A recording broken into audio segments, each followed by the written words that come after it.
Assalamualaikum dan salam sejahtera. Saya Fakhrul Haslam bin Yusof, 257933. Kumpulan kami akan membincangkan berkaitan pelan strategik dan kepentingannya bagi Jabatan Polis Diraja Malaysia berkaitan perancangan, permasalahan serta penyelesaiannya. Next. Kepentingan pelan strategik dalam organisasi. Tujuan pelaksanaan pelan strategik dalam organisasi PDRM adalah bagi memastikan perkhidmatan yang disediakan lebih efisien dengan memberikan tumpuan eksklusif dan bersistematik bagi mencapai matlamat polis bertaraf dunia. PDRM amat menitik beratkan nilai etika menerusi penerapan kekuatan integriti kepada setiap pegawai dan anggota bagi memastikan imej pasukan sentiasa bersih. Nilai agama dan kerohanian di samping budi pekerti yang luhur merupakan tunjang yang perlu dipelihara kerana risiko untuk terdedah kepada sebarang salah laku adalah sebahagian daripada ujian-ujian yang akan dihadapi oleh setiap pegawai dan anggota dalam Jabatan PDRM. Next. Bagi mengekalkan prestasi kerja yang baik serta nilai sumbangan perkhidmatan yang cemerlang kepada kemakmuran negara, 6 asas strategik telah pun dirangka dan ditetapkan bagi mewibawakan hasrat tersebut, iaitu penguatkuasaan undang-undang, kaedah pencegahan jenayah, pengukuhan organisasi, keselamatan dan keamanan awam, siasatan dan pendakwaan, serta risikan keselamatan. Next. Bagi memperkasakan hasrat murni ini, pucuk pimpinan PDRM telah mewujudkan carta kawalan atau model akses efektif berdasarkan 8 perkara tunjang, iaitu Program Transformasi Kerajaan, GTP, kedua, Program Transformasi Ekonomi, ETP, next. Ketiga, Program Transformasi Politik, PTP, keempat, Program Transformasi Sosial, STP, next. Kelima, Model Ekonomi Baru, New Economy Model. 6, Rancangan Malaysia ke-11, RMK-11. Next. Ketujuh, Plan Strategik Kementerian Dalam Negeri, KDN. Dan yang ke-8, Seksyen 3/3 Akta Polis 1967. Seterusnya saya serahkan kepada sahabat saya, Muhammad Syahidan bin Mat Yusof. Bismillahirrahmanirrahim. Nama saya Muhammad Syahidan bin Yusof, nombor metrik 258380. Untuk kepentingan plan strategi PDRM Pendidikan Sosiologi, RGIF 1994 mencadangkan penggunaan dua istilah, pendidikan sosiologi dan juga sosiologi pendidikan bagi mengekalkan perbezaan di antara maksud pendidikan dan penekanan terhadap masalah sosiologi. Pengukusan undang-undang terbagi pada 7. Yang pertama, memberi pendidikan undang-undang kepada orang ramai. Yang kedua, mewujudkan satu sistem penguatkuasaan trafik. Yang ketiga, memperkasakan prasarana penguatkuasaan. Yang keempat, mengemaskini dan menyemak undang-undang yang sedia ada. Yang kelima, mempertingkatkan aktiviti penguatkuasaan bagi membawa bersalah ke muka pengadilan. Pendedahan pendidikan penguasaan sekolah IPTA dan IPTS memberi pendidikan kepada peremajaan amaran dan juga kesan terhadap pelanggaran IPTA, IPTS orang awam 12 kali setahun termasuk Sabah Sarawak, jumlah sasaran 138 kali dan 10% setahun bagi setiap peringkat. Okey, seterusnya saya bagi kepada Hafizi.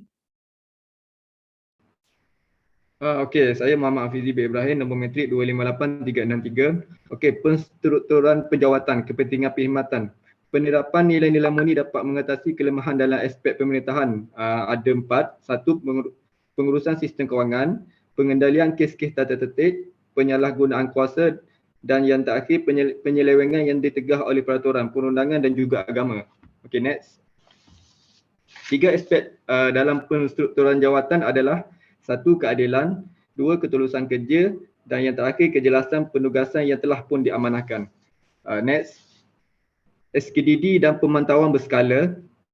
Pemantauan secara mengejut oleh penyelia, sistem RMSIS yang sentiasa dibuat penambahbaikan, program kemasyarakatan, program keagamaan bersepadu, laporan individu setiap 6 bulan bagi anggota sahaja, sesi penjumpaan harian dan yang terakhir kepentingan unit kaunseling untuk anggota dan pegawai awan. Keberangkalian ketirisan penyelewengan pasti berlaku dan akan sentiasa berulang. Langkah penubuhan jawatan integriti adalah salah satunya merupakan suatu bentuk sistem kawalan organisasi untuk mengawal organisasi secara menyeluruh sahaja. Okey, seterusnya saya serahkan kepada saudara Kumaran. Selamat sejahtera kepada semua. Nama saya Kumaran, anak lelaki Wijaya, nombor matrik 257370. Okey, penguatkuasaan lain maklumat peribadi iaitu dalam Hermes, pemantauan melalui semakan buku saku, diary pegawai, buku daftar pergerakan cawangan dan laporan harian bulanan. Kritisan pengurusan perjawatan, arahan menjalankan tugas, pinjam perjawatan kontijen luar, menjalani hukuman tata tertib. Next. Cadangan, keperluan perstrukturan penjawatan bagi seluruh bahagian perlu dilakukan, menjelaskan justifikasi keperluan penugasan dan mengambil kira beban tugas dari masa ke semasa, menawarkan kepada sesiapa yang berminat untuk mengisi kekosongan yang ada serta memasukkan rekrut baru dengan perjawatan yang kosong tersebut. Next. Keselamatan dan ketenteraman awam, menumpukan perhatian kepada penambahbaikan masa respon polis dalam 8 minit di bawah piagam pelanggan. Pendakwaan dan permasalahan.